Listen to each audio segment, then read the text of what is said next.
Mabuhay ang bansang Pilipinas at mabuhay ang lahat ng mga Pilipino, lalong-lalo na yung mga nagtatrabaho po sa mga iba't ibang bansa po dito sa mundo. Yan, taas no, kahit kanino po tayo. Yan po ang sandata po natin kapag nasa mga iba't ibang bansa po tayo, guys. Kaya mabuhay ang lahat ng mga Pilipino po. Ang Luzon, Visayas at Mindanao po, yan. Welcome po lahat tayo dito sa SM Mall of Asia. Yan. Ito guys, yung ating makikita po, may mga playground po dito guys. Libre po ito para sa mga anak natin, sa mga pamangkin po natin na pwede nating isama sa pamamasyal dito sa SM Mall of Asia. Yan po. May libre na po dito guys na playground, may slide po dito. Yan, may mga duyan po. At ito po yung tanawin po na ating makikita mula po dito sa third floor dito sa playground po. Yan, napakagandang tanawin po yung ating mga makikita po dito, ang seaside. Yan, bali third floor po ito guys, kaya kitang kita po natin dito ang tanawin. Yan, sobrang ganda po ng mga tanawin guys, grabe. Kapag nandito ka pala sa loob ng SM Mall of Asia, meron palang isang area dito na pwedeng tignan o panoorin po yung view ng seaside dito sa SM Mall of Asia. Grabe, sobrang ganda po dito guys pag nandito po kayo sa taas. Yan, kitang kita po natin ang dagat po ng Manila Bay. Yan, napakagandang tanawin po mula po dito sa SM Mall of Asia. Kaya iba po yung aking pakiramdam nung nandito po ako habang tinatanaw ko po ang mga tanawin po dito. Yan po, napakaganda guys. Yan, napakaganda ng pakiramdam guys dito. Yung mga makikita natin, yung mga kababayan po natin dito na napakarami po na namamasyal, talagang sinusulit po nila guys. Yan po yung playground guys, libre po yan. Yan, sa lahat po ng mga hindi pa po nakakapasyal dito sa SM Mall of Asia, o yung mga matagal na pong hindi nakakapasyal dito, o yung mga pumapasyal po dito sa mga hindi pa po nakakalam, meron pong area po dito sa SM Mall of Asia na mas kitang kita po natin ang mga tanawin sa seaside po dito sa SM Mall of Asia. Dito po yan guys sa third floor, malapit sa NBA store. May playground po dito guys. Yan, sa mga hindi pa po nakakalam, ito na po guys, bumaba na po ako para tignan naman po yung view dito sa may footbridge na po ito guys. Yan, yan po yung mga rides. Yan, napakaganda po dyan mag ride sa napakataas. Yan, 100 po yung bayad dyan guys. At ito naman po yung mga pang children po na mga rides. Yan, may mga namamasyal na po dito guys. Alas 2 na ng hapon, medyo mainit pa po ito guys. Yan, pero marami na tayong mga kababayan dito. Yan, ito po yung ating makikita na mga kalikasan po dito sa seaside kapag nandito tayo sa footbridge. Yan, grabe, sobrang ganda po. Mga puno po ng nyog, kung makikita po natin yan, kumakaway po. Ibig sabihin malapit na pong lumamig po, malapit nang lumamig po.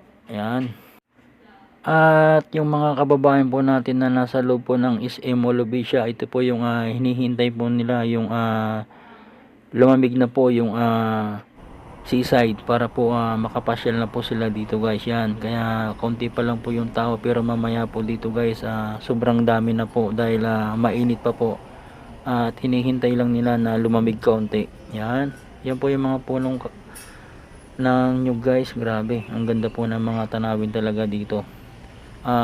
Bukod sa libre na makakakita ka pa ng mga iba't ibang pwedeng makapagpasaya sa atin. Yan, mga barko. Yan, ang daming mga barko dyan guys. Yan, nakakatuwa po makakita ng mga barko at dagat. At ito naman po yung 200 po dito guys. Pag sasakay po kayo dito, 200 pesos, 15 minutes or 20 minutes po iikot yung bangka po dito guys. Pag 1 year old po, Libre po yun guys, pag may anak po kayo libre po yan. Pwede po kayo mag-ride ng bangka po dito. Ito po ang seaside. May mga nagde-date na po dito, namamasyal na po. Kung makikita nyo po yung mga kulay dilaw po na bilog dyan po guys, yan lang po yung pwede nating upuan, at bawal po tayong tumayo dito guys, para sa ating kaligtasan, kasi baka mamaya may tulak tayo at mahulog tayo sa mga bato. Kaya naglagay po sila ng mga bilog para doon po tayo umupo. Ito guys yung bangka po pag sasakay po kayo. 200 pesos po, iikot ng 15 minutes or 20 minutes. Yan po yung mga barko. Yan guys, tinatambakan na po nila yan ng mga buhangin guys. Sa mga pumupunta po dito sa seaside po ng Mall of Asia, at sana po mapanood nyo rin po ito guys, sa mga hindi pa po nakakapunta dito at bihira po. Ito po yung dagdag kaalaman po sa mga kababayan po natin, na kung makikita nyo po talagang tinatambakan na po ng buhangin yung banda doon po. Mga buhangin po yan guys, tinatambakan. Ang tawag dyan guys, reclamation. Mayroong reclamation guys. Bali 360 hectares of the reclamation program. Will be connected to the Mall of Asia complex. Yan po yung ginagawang reclamation guys. 360 hectares reclamation program, magkukonek po sa Mall of Asia.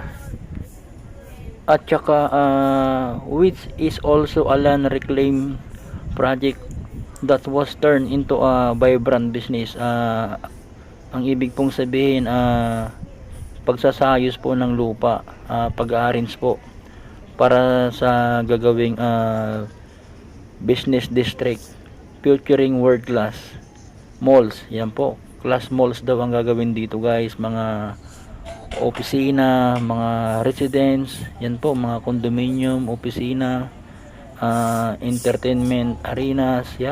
Grabe pala yung mga project po nilang gagawin dito guys sa seaside.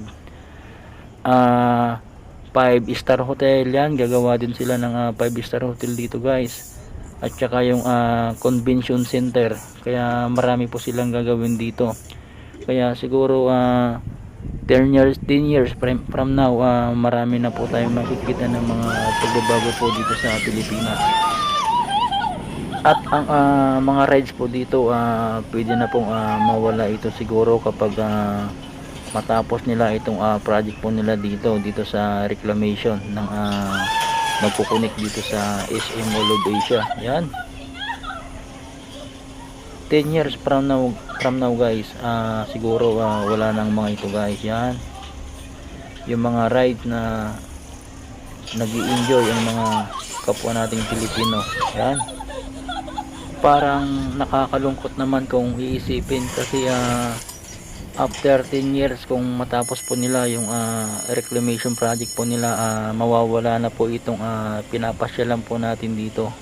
Yan po, pero mapapalitan naman po ito ng mga pang world class po na mga malls, office, mga residence, mga entertainment arenas, mga convention center. Kaya mas maganda po. Kaya pwede nating paghandaan na po itong lugar na ito, na balang araw, 10 years from now, mawawala na rin po, at mapapalitan po ng mga mas magaganda po dito na mga tanawin sa mga ginagawa nilang project po dito. Kaya i-enjoy lang po natin ang pamamasyal dito sa seaside ng SM Mall of Asia, dahil matagal pa naman ang 10 years at hindi pa natin alam kung ano yung mga project po nila dito, at hindi pa natin alam kung ano yung mga mangyayari po dito. Kaya shout out po sa lahat po ng mga hindi pa po nakakapunta dito guys. Sa mga malalayo po, sana mapanood nyo rin po para makita nyo rin po ang ginagawa dito sa Pilipinas, na lalong pinapaganda po. Nagkakaroon po ng reclamation project. Balang araw ang makikinabang po dito yung mga anak po natin, yung apo po natin, yung magiging anak po nila guys. Yan po. At paganda na po ng pagandang Pilipinas at mabuhay ang bansang Pilipinas.